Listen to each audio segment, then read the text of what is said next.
personalmente, cuando me lo cuenta, con una memoria infalible. Perfecto. Rodrigo, muchas gracias. A vos, Nelson. Vamos a dialogar con la diputada Victoria Donda, aquí con Roxy, porque por supuesto es un testimonio que nos interesa. ¿Qué tal? ¿Cómo le va? Muy bien. ¿Sorprendida por esto que pasó? No sigo la causa penal de cerca, claro, si bien tengo alguna relación con quienes son querellantes, así que sí, me agarró de sorpresa. ¿Qué personaje, no, Milani? Muy oscuro, turbio, y muy oscuro por lo que representa para nuestro pasado reciente, digo, en la dictadura y reciente en el último gobierno.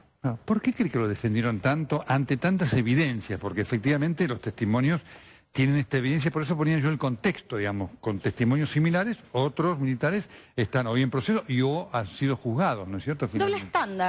Doble estándar que usan algunos sectores de la política que realmente me parece denostable.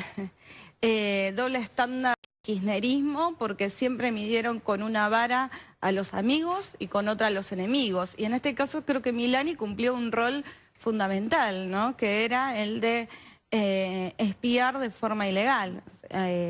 Cuando Milani asume como jefe del ejército, aumenta considerablemente el presupuesto para inteligencia. Inteligencia del ejército. Lo que quiero decir es que no había ninguna sospecha, ninguna situación de conflicto externo para justificar el aumento de ese presupuesto, y aún así lo aumentan. ¿Por qué? Precisamente por lo que planteaba usted, Nelson, que tiene que ver con que se empieza a desbaratar el poder construido dentro de la CIDE. ¿Por qué ha pasado esto dentro de los organismos de derechos humanos? Porque la actitud de Victoria Donda es para destacar, digamos. Victoria Donda, ustedes saben, aparece a nuestro conocimiento en aquel acto de la ESMA, ¿no es cierto? ¿No es cierto? Con el caso Cabandí, es decir, un acto en donde está el protagonismo del presidente Kirchner.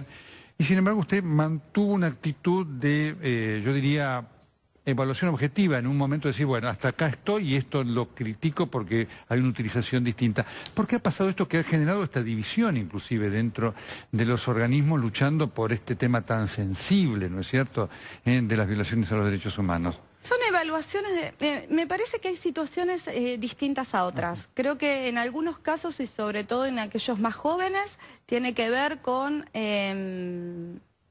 algún tipo de ambición personal y de creencia de que ese proyecto político lo llevaría o personalmente o colectivamente a una mejor situación. Hay otras situaciones que creo que tienen que ver con otra cosa. En el caso de algunas personas más grandes que fueron apaleadas mucho tiempo, maltratadas mucho tiempo desde el poder, se sintieron cobijadas en el kirchnerismo y sintieron que era la única vez que se les mostraba respeto. Y eso me parece que también hay que verlo. O sea, fueron muy maltratados antes. Entonces, creo que se perdonaba lo imperdonable por ese respeto que se había recibido. Lo importante es que la causa avanzó, lo importante es que gente en La Rioja guardó ejemplares de ese Nunca Más de La Rioja. La importancia de haber tenido gente como Pérez Esquivel, como Nora Cortiñas, que llevaron adelante esta denuncia y que le hicieron conocida también en Buenos Aires. A pesar del paso de los años. A pesar del paso de los años, pudimos hacer varias audiencias públicas en el Congreso de la Nación. Me parece que esto, y esta detención además, lo que muestra es que la justicia es irrenunciable, la justicia y la memoria es irrenunciable, y que hay cosas que no pueden pasar por alto y decir, bueno, a ver, tenemos distintas opiniones. Que, por ejemplo, Centurión siga siendo funcionario de este gobierno nacional, del actual gobierno nacional, me parece una barbaridad después de sus dichos públicos acerca de la última dictadura y de haber puesto en duda el plan sistemático, bueno, no, de haber negado. Él dijo que no hubo un plan. De haber negado el plan sistemático de detención y desapariciones forzadas. Es tremendo que continúe en el cargo, porque si hay algo que la Constitución exige de un funcionario público es la idoneidad y la ética, y si bien es muy difícil de medir, la vocación democrática es como el requisito fundamental. Quien niega el holocausto, quien niega el plan sistemático de desaparición, no es una persona con vocación democrática. Tiene usted razón frente a esto.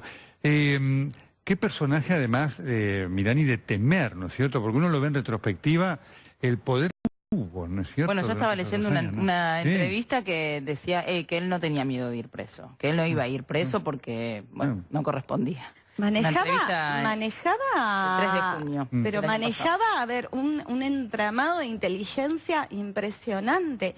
Era el jefe del ejército, Sí, sí. realmente los testigos, la hermana del soldado Ledo, o sea, el valor que tuvieron de Sí, llegar sí, sí. en el medio del kirchnerismo, en el pico de poder, de haber alcanzado digamos, el poder de César Milani, la causa. Es admirable y creo que toda la sociedad se los tiene que agradecer, porque ayudaron a que salga de esas estructuras de poder paralelo, de poder real, un personaje como este, ¿no? Un personaje tan siniestro como este, y que salga de la forma en la que tiene que salir, que es siendo, en este caso, procesado por la justicia.